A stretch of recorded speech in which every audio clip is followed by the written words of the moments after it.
আমি 3 পরিচালকের কাছেই জানতে চাই। অবশ্যই প্রশ্ন একটা হবে এবং উত্তরটা 3 জনের কাছ থেকে 3 রকম আশা করছি, যেহেতু মানুষ 3 জন আলাদা। সো মানে কি মনে করে আসলে আপনাদের সিনেমাতে রাজকেই নিলেন? হ্যাঁ, কারণ হচ্ছে এই সময়টাতে সমসাময়িক আরও অনেক নায়ক আছে। সো আপনাদের 3 জনেরই কেন মনে হলো যে আপনাদের সিনেমার জন্য মানে শরীফুল রাজ পারফেক্ট? কে বলবেন ফার্স্টে? বড় ভাই আগে। সেলিম ভাই আগে। ওকে, থ্যাংক ইউ। সেটা হচ্ছে যে বেসিক্যালি কাজল রেখায় আমার একটা কান্তিমান যুবক দরকার ছিল, আচ্ছা, যারে খালি গায়ে দেখতে খারাপ লাগবে না। অন্যদের কি খালি গায়ে দেখতে খারাপ লাগে?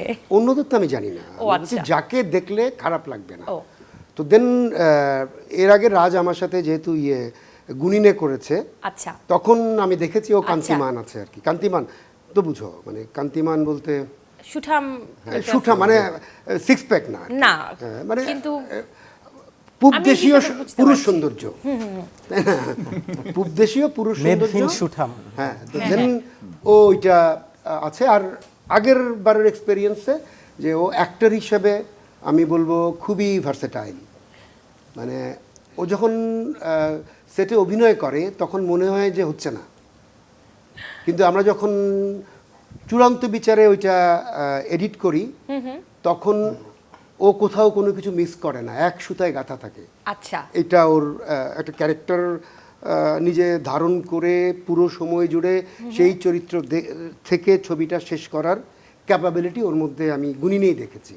আচ্ছা, দেন খুব নিশ্চিন্ত মনে যে কান্তিমান একটা যুবক, ওকে টেক হিম, সিম্পল। মানে সেলিম ভাই খুব দারুণভাবে বললো, খুব দারুণ খুব দারুণভাবে বললো। এবারে পরিচালক রাজ ভাই কি বলবেন শরীফুল আমার তো রাজকে নিয়ে? ওর সাথে উমর করার আগে মেবি 1 বছর হচ্ছে আমরা একসাথে মুভ করা আর কি। আমরা প্রথম অন্য একটা সিনেমা করার প্ল্যান ছিল। ওকে একদিন ফোন দিয়ে বলছি যে একদিন আসো অফিসে মিট করি, একটা আচ্ছা। গল্প ওর সাথে শেয়ার করি, এটুকুই। আবার অনেকদিন পরে গ্যাপ, হাই হেলো হয়, কথাবার্তা হয়, ও গল্প বাদ দিলাম, যে আরেকটা স্টোরি শোনাইলাম। কেন বাদ দিচ্ছেন বলেন? কেন?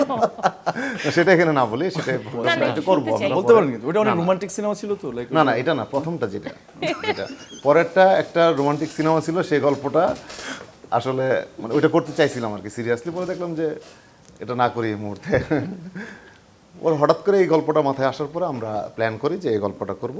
আচ্ছা। আর কাস্ট করার কারণটা হচ্ছে আমার কাছে মনে হচ্ছে যে আমার ক্যারেক্টারটার জন্য ও পারফেক্ট। আমার কাছে মনে হচ্ছে যে অন্য কেউ করতে পারবো না, নট দ্যাট মানে এই টাইপের কথা না, আমার কাছে মনে হচ্ছে অ্যাজ এ ডিরেক্টর যে he is the perfect for this character, that's why তাকে কাস্ট করছি আমি। ওকে, আর মিশুক মনি কি বলবে?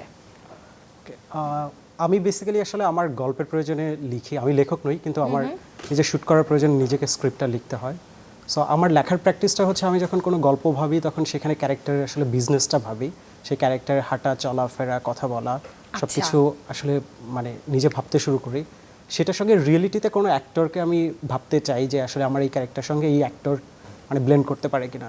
সো সেইটা ভাবতে গিয়ে তখন আমার মাথায় আসলে শরীফুল রাজ আসে, এবং তখন শরীফুল রাজের আসলে চলাফেরা কথা বলা হাঁটা সবকিছু আমি আসলে আমার ক্যারেক্টারের সঙ্গে ব্লেন্ড করতে গিয়ে আমি লিখতে থাকি, স্ক্রিপ্ট করতে থাকি। সো এটা একটা দীর্ঘ জার্নি। সো তারপরে এসে আসলে আমার রাজের সঙ্গে আমার প্রায় 1.5 বছরের প্রি প্রোডাকশন থাকে, আমরা দীর্ঘদিন রিহার্সেল করেছি।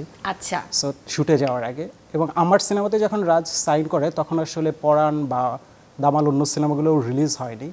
সো তখনও মানে শরীফুল রাজ আসলে নায়ক, সেইটা আমরা আসলে পর্দায় সেভাবে খুব তার আগে সিনেমা করেছে বা নায়ক হিসেবেও কাজ করছে। তাকে দেখে আপনার ক্যারেক্টারের হ্যাঁ, সাথে মানে মিলে আমার গেছে, আসলে সে ব্যক্তি কারণে শরীফুল নিয়েছে। রাজকে পর্দায় আমরা যতখানি দেখেছি বা পর্দার শরীফুল রাজকে যতখানি দেখেছি আমি, সেটা দেখে মনে হয়েছে যে আমার ক্যারেক্টারকে প্রপার সার্ভ করতে পারে শরীফুল রাজ, দ্যাটস আমার তার সঙ্গে আসলে কাজটা করা। বাহ, দারুণ।